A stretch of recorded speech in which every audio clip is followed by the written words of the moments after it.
This podcast is for a mature audience and may be viewed as inappropriate or insensitive to some. Listener discretion is advised. The intention is to share conversation of like and unlike-minded individuals as they try to be the best them they can be in a life full of challenges, searching for love, acceptance, and positivity. Call 669-241-1422 and share yourself or catch up with Sweet Baby J for an anonymous face-to-face interview. Feel free to call in with questions, stories, thoughts, or anything you would love to talk about and share.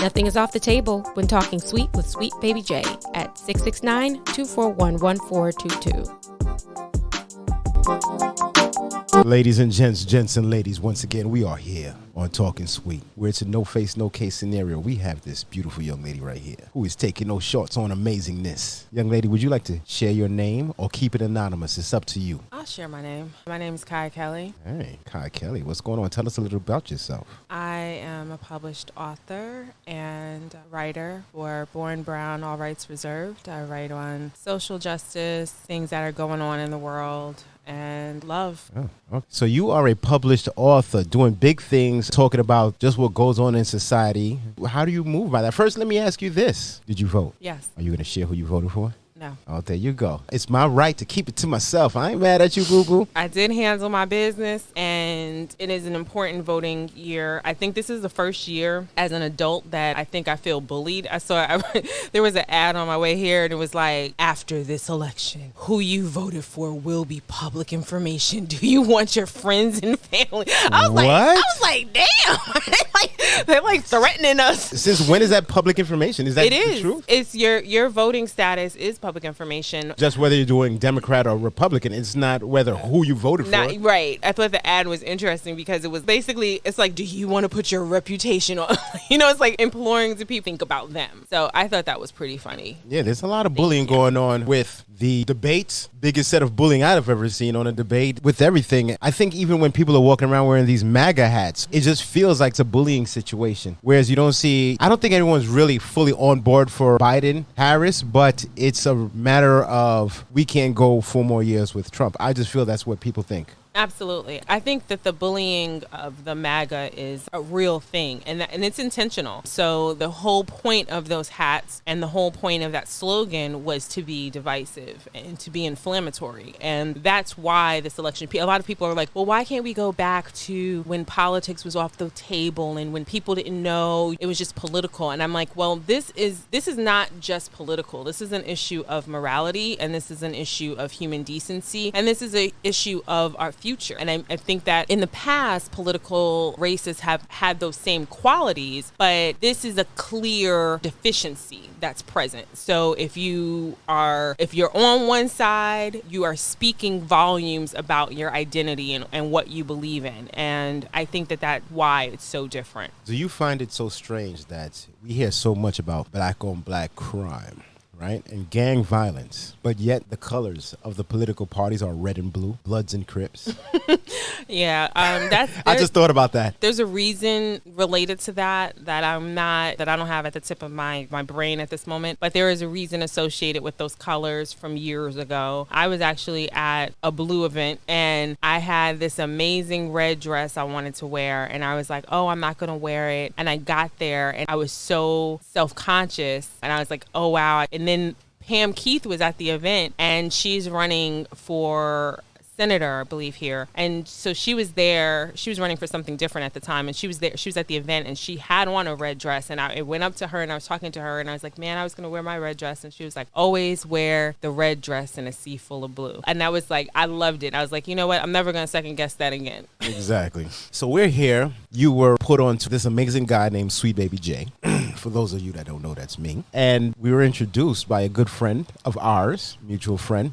And he said, yo, you need to talk to this young lady because she drops jewels. And in every conversation that we've had thus far, you've dropped many jewels. You are privy to lots of information. You know lots of people. And you keep it 1,000. I really appreciate that. Thank you. There you go. Are you the same way in your relationships? That was a smooth segue. Sweet Baby J. It depends. I think that intimacy is created through trust and mutual respect. So a woman's ability to be vulnerable with a man is really based on how much she trusts him and how much security she feels that she has in that man. You mentioned a woman's vulnerability. What about a man? Do you not think that men are vulnerable in relationships? I definitely think that men are vulnerable, but I think that men can manipulate their vulnerability for the situation. So men are able to expose certain elements that they think are going to get a certain result out of a certain female versus exposing a different part of themselves that's going to get a different outcome from another female. So what I mean by that is you have men who will play extremely needy to a woman who still has a mothering syndrome, so they can pull on that energy of being mothered. And then you have men who will make themselves vulnerable in a way, maybe financially, because this woman maybe has more than they do. So that's a different level. When I speak about women being vulnerable, we are creatures of nurturing. We bring forth life. So it's our natural capacity to envelope anything that comes into our path and that we cross paths with. So going to be able to manipulate that energy as readily as a man may be able to manipulate his. Are you married? No. Ever married? I was married. Oh, what happened? What's up with that? Let's get into it. Fine. I was doing the math on my way here so I could have an accurate breakdown. I was with my ex-husband for 14 years, married legally for 12, living together for 10. Lots of things happen. A marriage is not a straight line. For many people, they think that it is. They think that they're in love. They're in this great relationship. They want to live together. They want to have a future.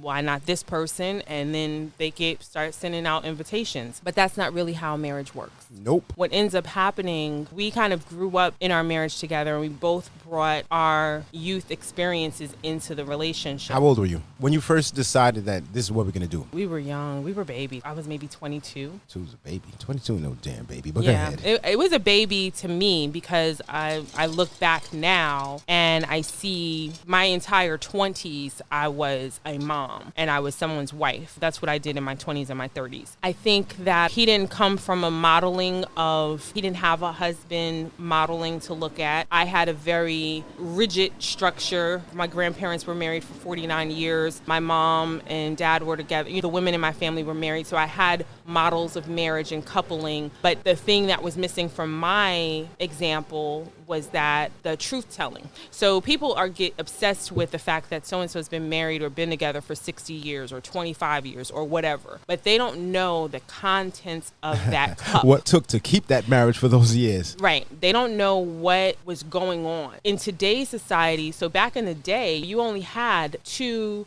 to 4 levels of compatibility with somebody. Today, we have over 23 levels of compatibility. There are 23 different ways you can be compatible and attracted to another person.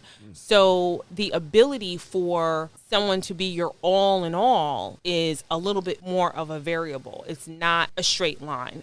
Back in the day, it was a little bit more of a straight line. The guy had a decent job. He came from a decent family. He didn't have a horrible reputation. His family didn't have a horrible reputation. Mm-hmm. You married him. You were a Christian. You stayed married. The end. Divorce wasn't a possibility. Even if you had to sleep in separate beds. Back in the days, people sleep in separate beds. Oh, yeah. But my grandparents slept in separate rooms.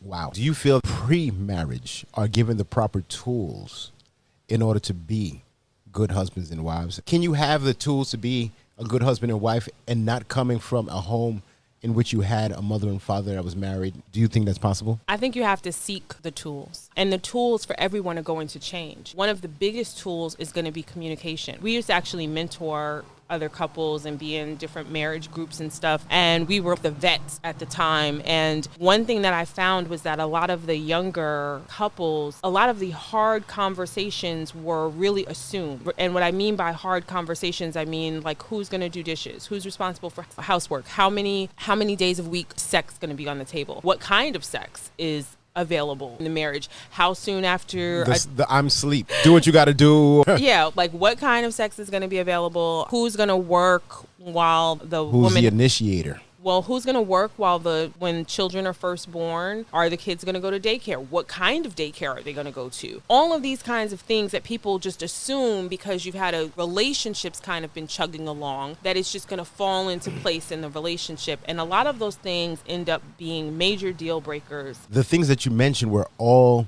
really big deals. Choosing a daycare, I remember when my wife said she wants our children to go to someplace that provides organic learning. And I was like, what the hell is that? She didn't want them in someplace that used uniforms. And I was like, well, I'm from the military. I wore uniforms all my life. These are things that you don't really think of, but you have to be committed to the process in order to really stay there, I believe. But there's so much things, and you raise up the issue of sex. That is a huge deal breaker for many. And at the same time, I believe that society has changed so much where things are now way more acceptable. There are people that introduce other people into their marriage. Yeah, couples with couples. Yeah, thruples and swingers and polyamorous and polygamy and all kinds of. But it works for them. Yes, I think that's the thing. People should do what works for them, right? But the problem is that a lot of people are operating or functioning on some blueprint that was given to them, or creating a blueprint as they go by people that didn't give them all the fine print, or they're making up without all of the tools that they need. In my marriage, my ex-husband was raised Jehovah's Witness. He was not raised with a man in the household. And sometimes when you don't know, you know enough to know what you don't want, right? Yeah. So you know because you didn't have a male present, or you, in some cases, people didn't have their mother present. So they know, they have an idea of what they want, but they also don't have the emotional maturity or capacity to give that thing. So we were very young and we were very fly by the seat. We're just making up stuff. We're just moving along, making stuff up. And the one thing that held us together is that we had a high level of intimacy. And I considered him my best friend. So we would talk about anything. Like if there wasn't any insecurity in our marriage. If he was a DJ, so he was always around beautiful women. He was always around women that looked better than me or had better bodies than me. And so it was never an issue for me where I was like super jealous or anything like that. We always talked about stuff. And that was able to carry us a very, very long time. What brought it to the demise was like muerte.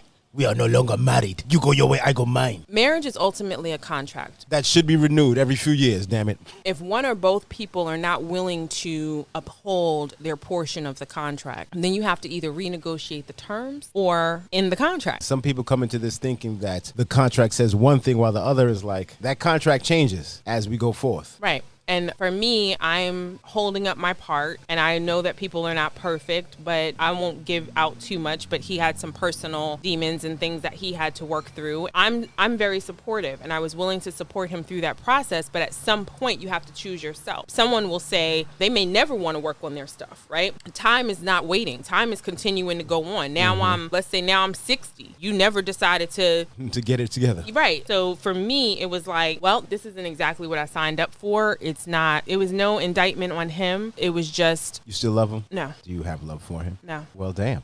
No. So I asked that. I've come to find myself, I don't mind sending a happy birthday to an ex or hope everything is good with you to an ex. But I think that a lot of people are not able to maneuver within that line. It's like, nah, it was just a shout out. There's nothing more going on. And then on top of that, with what's going on with Corona and everything, like, do you say, hey, hope everything, or yo, I heard you died? No, someone could not have paid me money to believe that he and I would not have parted ways amicably or have some level of friendship. But there's certain things I think that everyone has learned through public celebrity divorces, that when money and kids get involved, things can get very ugly very quickly. I don't see why celebrities get married, but go ahead. even in the best of terms. So we were no exception. Not that there was a tremendous amount of money on the table or anything of that nature. It's just that it brings certain levels of emotion and disconnect. So you sent me a video at one point, very interesting video. What was that video about? The video was about marriage.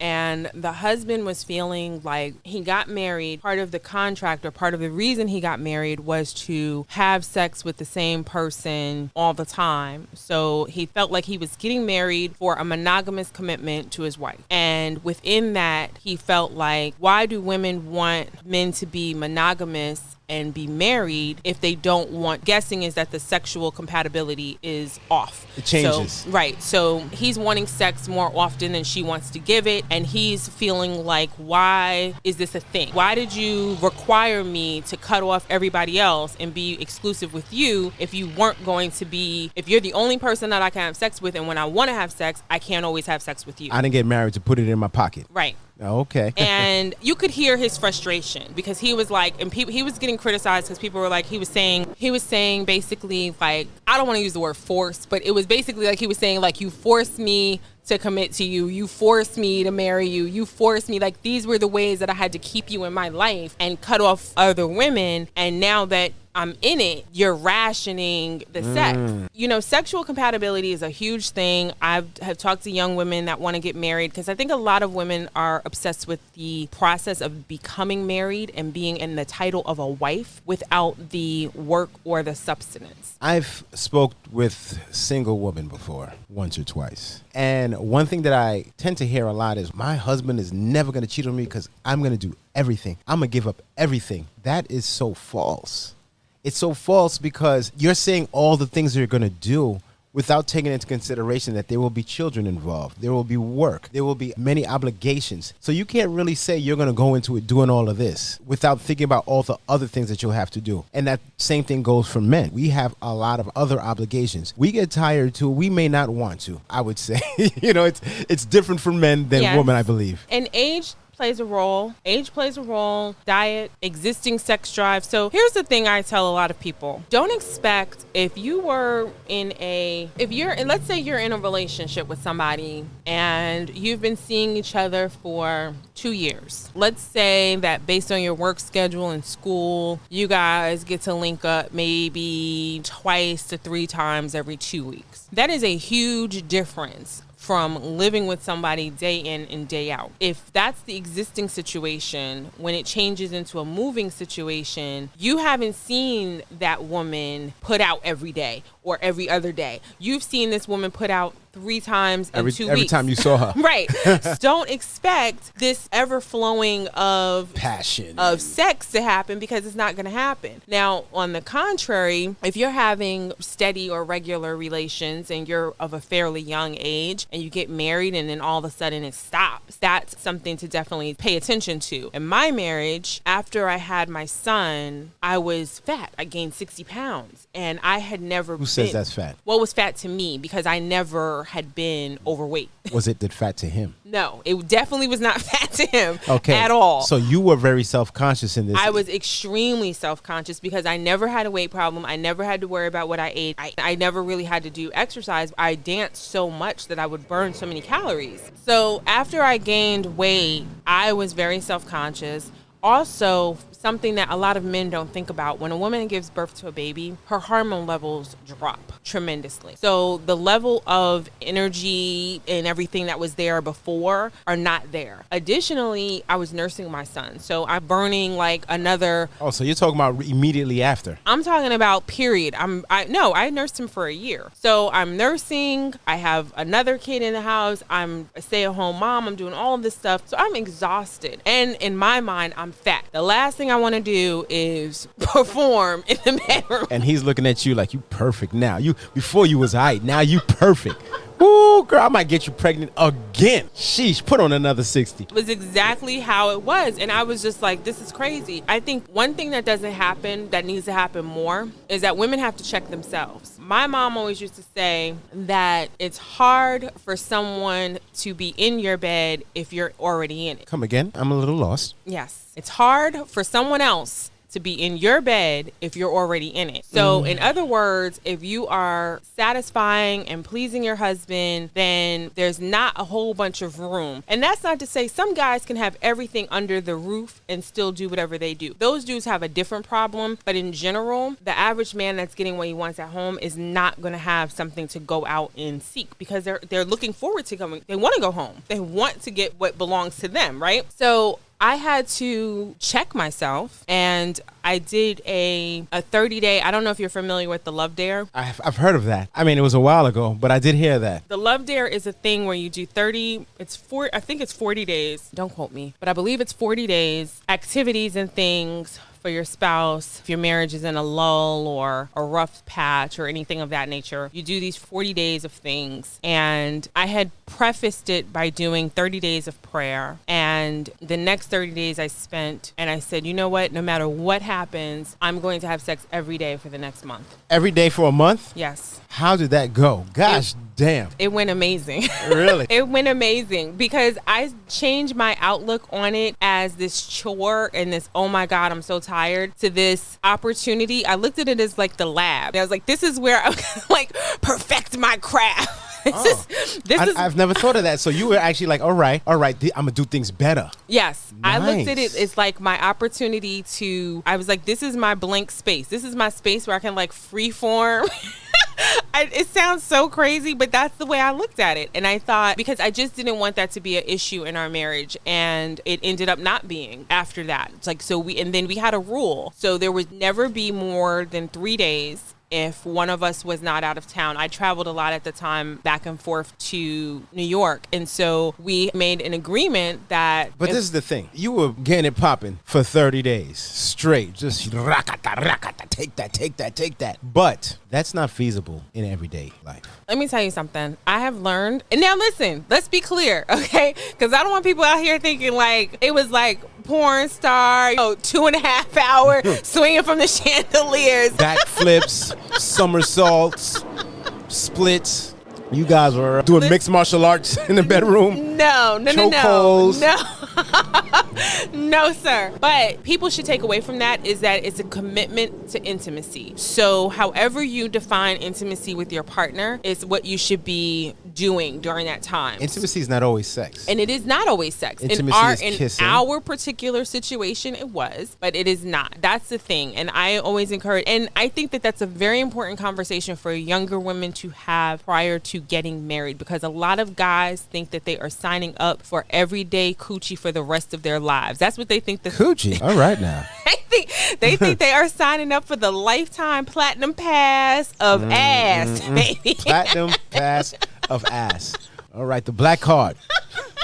Black card of booty. All right. Ain't mad at it. But that's usually not the case. And it's very difficult, I'm going to say, for a lot of men to deal with. I never really understood in growing up, why was it that so many relationships ended once the female got pregnant? There's a lot to deal with. Hormones, that intimacy that is no longer there like it was. People's emotions being so wrapped up. And next you know, you guys are co-parenting from different addresses. It happens all too often. I never understood why. But now I have a better idea. As an adult, I've seen it happen, and people tend to fall out of love because they say, I didn't sign up for this. And I don't think that they fall out of love. Here's what I think happens.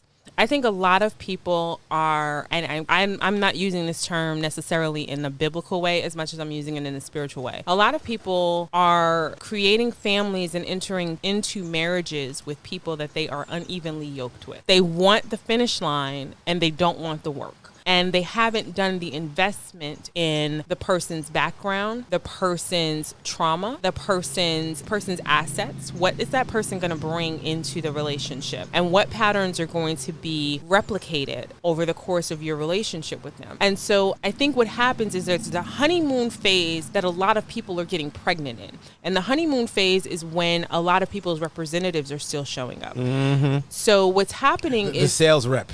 Yes. So what's happening is people are getting pregnant during the honeymoon phase, when the honeymoon phase should still be an explorative time. That's still a time to get to know a person and figure out who that person is. So people are getting pregnant during a time when they should still be learning the person. And by the time the child gets there, the reality is in. Now you have the reality. And that's a difficult time because now you're learning that this person, may have gotten molested as a child or has issues with money or has issues with trust or has issues with abandonment or has issues with intimacy. A lot of women that have been through sexual trauma as children have issues with intimacy. And while they know it's a component of being in a long-term relationship or being in a marriage, they still don't feel comfortable with it. And they feel, and here's another thing, with marriage, with the title of marriage comes a huge sense of entitlement.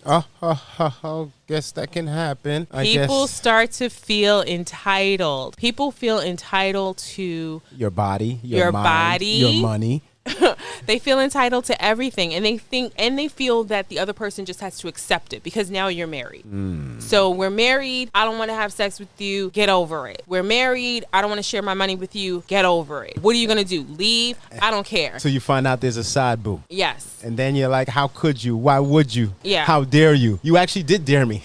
Right. But some people do not see that. They don't care. There's a celebrity couple, and they went without sex for like a year. Why? Wait. They went without sex with each other for a year. Yes. And the husband had a side piece. Exactly. And the wife was all, how did this happen? Blah, blah, blah. And it's like, when there's a break in intimacy, you have to nip it in the bud right away.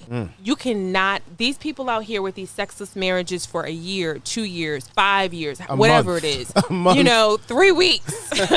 6 days. Wait, what? What's going on? Yes. 6 days. You have to be willing. And a lot of times what happens is if it's the woman where the sexlessness is coming from, a lot of times what happens with the man is because you guys are so kind of emotionally fragile that your egos can't really handle rejection after a certain point. I can see that. So what happens a lot of times is that the man checks out and the woman says, thank God he's not bothering me anymore. But she never really, and she's also thinking, thank God he's not bothering me, and he better not be doing nothing with nobody else. But he's thinking, I'm not going to keep on getting rejected. I'm not going to keep on hearing no. I need to feel appreciated. Wanted. Yeah. I'm not going to keep on initiating sex. I'm not going to keep on going through this. And so now they start living these parallel. They're both kind of plopping down the down the road together, but they're really on two totally different streets. So now he's explored elsewhere and may have caught feelings. He may have caught feelings elsewhere. Not only may he have caught feelings, he may have impregnated somebody. Oh my gosh. And it happens. This is how these things happen. This is adult life. These things happen because of a lack of intimacy. And when people stop pouring into each other, when they've made a commitment to pour into each other, things happen because one of the basic human needs is companionship, is sex. One of my favorite shows, I've mentioned it on here before, is Married at First Sight. Do you watch?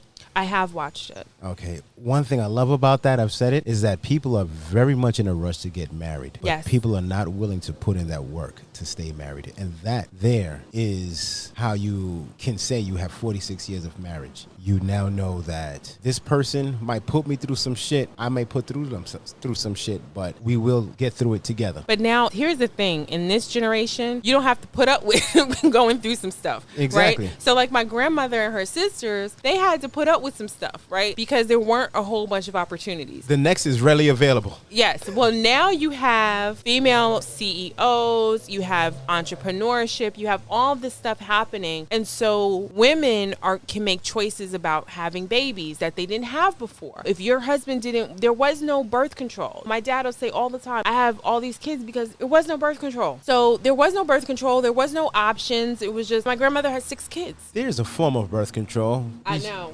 But some of y'all are worse at it than others. It's definitely the truth. Definitely truth. I'm gonna. Some of y'all don't have that game on lock. You know what I'm saying? Some of y'all are the worst ever. Pull out game is more like twerking. Am I gonna do it? Am I not? Am I gonna do it? Am I not? Damn, babe, you caught me on the I'm not. Pull out game is a suggestion. Like, could you please? Some pull out game is not even on the menu. Like, no, sir, that's Tuesday's menu. Today's Friday. It'd be like that. So we're here talking about marriage. Whew, I mean, there's so much that goes into it that people are not prepared for. That's correct. That it's just so much. We're going on 12 years of marriage, 15 years together, if my numbers are correct. Congratulations. Hey, thank you. It's not easy. Yeah. But no one promises that it's going to be easy. You're merging two separate individuals under one roof. Yeah. Okay? And both people are growing. Both people are evolving. Both people are changing. Both people's needs are changing. You're not the same person you were 12, 15 years ago. And I'm no easy cookie to swallow. I mean, hey, I'm a lot. I must say, she's quite the angel. Brownie points. But its personalities are different when it comes to upbringing. As we said, upbringings can really change how you just deal with certain things. Some females are, Patriarchs. they believe that I've put my foot down, but you're also with a man who says he puts his foot down. Yeah. So now you guys got to start tap dancing in order to, dancing like Chris Brown because everybody's putting their foot down, but who's going to give? And But when do you give? These are things to me that you see early on. Not always. Sometimes you do, because if you pick a girl that's in a family of women that have no husbands, that have never been around men, where all the women are making decisions all the time. If you pick a girl who always has to go out with 5 to 10 of her best friends, if you pick a girl who always has to check in with somebody else about how she looks, what she feels like, if she wants to do a thing, then you're kind of getting the cliff notes. You're getting the information. But what's happening is a lot of times you're in the honeymoon phase. Yeah, I see that.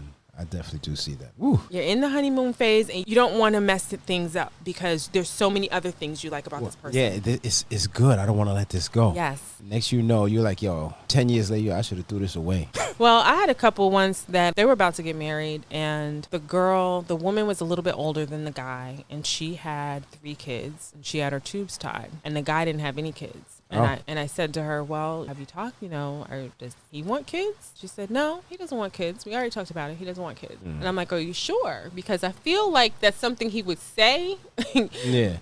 but he would still think that it's available to him, right? So he might come into the situation saying he doesn't want kids, but he might still want it to be something that's available to him. We had this conversation. I remember this like it was yesterday. And we had this conversation. I remember her thinking that I was crazy for bringing it up and she was going to talk to him about it. Long story short, they didn't get married because it turned out actually that he did want to have kids. Ah, you see that? So when you say you had this couple, do you work with couples? No. Oh, I was like, damn. No. You brave. I have, but I will say this. I have been in 3 weddings. I was the maid of honor, and I take that responsibility very seriously. One marriage ended because the partner is deceased. One marriage has been going on for, I believe, 27 years strong, and the other marriage ended. I had nothing to do with that. But the marriages that I have contributed to and that I invest myself in, yeah. Okay. So do you speak about this? Because as you shared, you are a published author. It's hard to speak about something when you're not. Some people look and they're like, oh, well, you're not married anymore, or it didn't work for you, so why should I listen to you? But I think that there are a lot of things that, and I tell my kids that about their dad all the time, there's a lot of things that me and their dad got very, very right, that are very fundamental, that I see a lot of couples not get right at all. The things that we got right, we got very, very right. The intimacy, the communication, the friendship, that's something that I know for a fact we got right. And if that was enough, we would probably still be married. But at some point, you have to want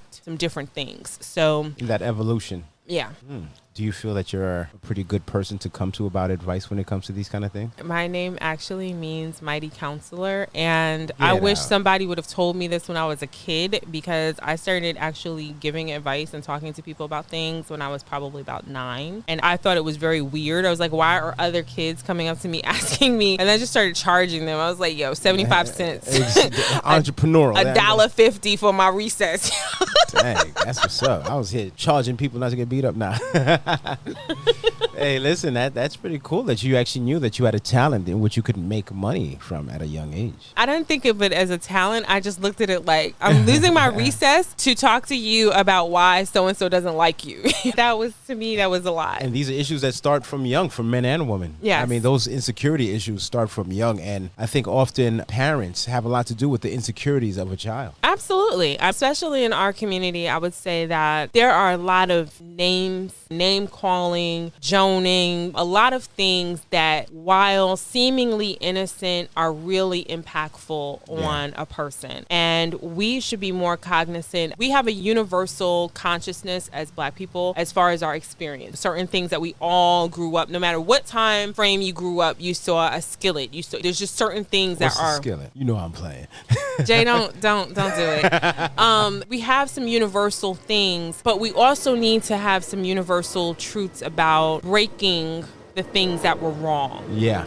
I came from a generation where the women they were strong, they were beautiful, but they really didn't talk about their pain. They didn't talk to you about, they didn't give you the blueprint of, okay, this is what I went through.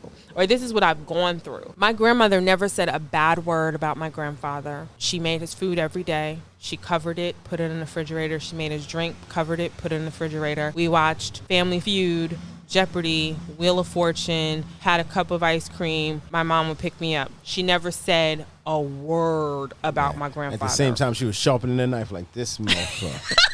He got one more time to come out his face, and he gonna get juked. Yeah, a lot of the men during that time I think they were good men, but again, I don't think that they had the tools that they needed, and a lot of men feel validated from female attention. They feel like, I've arrived, I'm a man. And it's like, vagina gonna go on forever. You will never run out of it. As much as you want of it, let that be the case. Don't let the world run out of it. Go ahead. Listen, it will always be there. And I think that sometimes there's a group of men or a population of men that think they're going to miss out on some if they don't get it. Even if they have a valid woman, even if they have a great woman, they're not able to have that self-discipline. And there's some women out there like that too when it comes to dudes. Come on now. That is correct. But discipline over the body and mind is a learned behavior. It's not something that is taught. It's not something that we're given. It's not something that's exalted, right? There's a rapper that has famously spoken on taking his 12 and 13-year-old guy cousins to get head from prostitutes. And I'm like, first of all, why would you do that?